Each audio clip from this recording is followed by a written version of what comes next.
Before moving to the initial video, I want and had a two heart chat with you guys.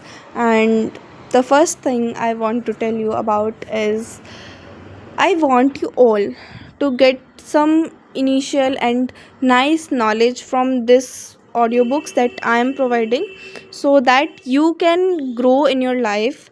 And by subscribing and giving us a little appreciation, we will be able to make more content like that, and so that we as a community and as a group can grow together.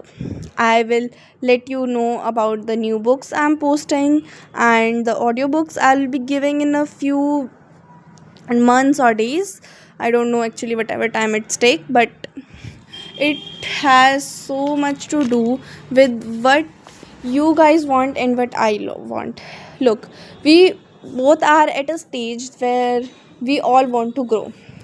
So, if you guys can provide us some value, so I promise you that I will take care of the needs and the requests of you. And I will make sure that every single audiobook I post gives you some knowledge, some content, and some clarity in your life so that you can grow bigger and have a very grateful and healthy life. If you want to get what you want, there must be a need of knowing how to sell. So, in this video, this is exactly what we are going to learn. And of course, we are learning from our book Build on Talk by Raj Shamani, and we are in chapter 16 now, that says the number one rule of selling. So, without any further delays, let's get ahead into it. You sell better when you focus more on what am I giving and less on what am I gaining. Selling is basically the use of information available in order to get what you want. There are three kinds of information availability: information disparity, information parity, and information overload. Sellers adapt to reach to sell their products. Information disparity. This is when the salesperson know more than about the product than the buyer. Let's say when our parents or grandparents went to buy a car, the salesperson in the showroom knew much more about the car than them. So they could effortlessly convince or manipulate the buyer and easily sell the car. The ball was in their court. Information parity.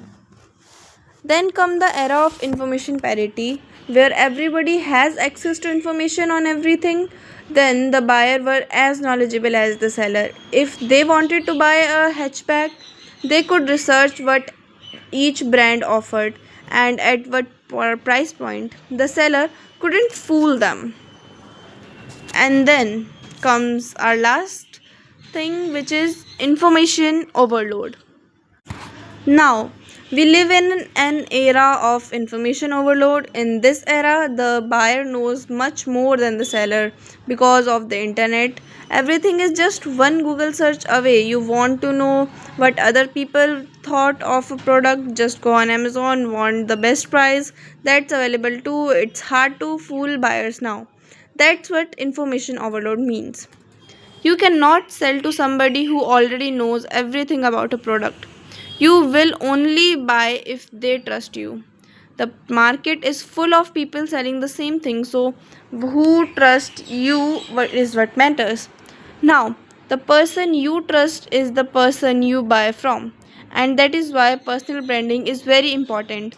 From the selling era, you have to move to the personal branding era if you want to get up a level or accelerate sales.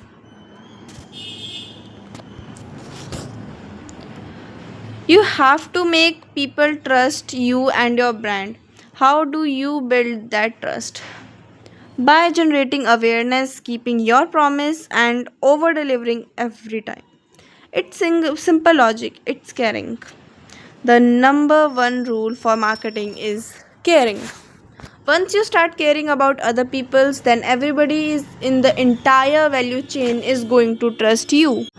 And once people start trusting you, you can command the kind of premium you were looking forward to.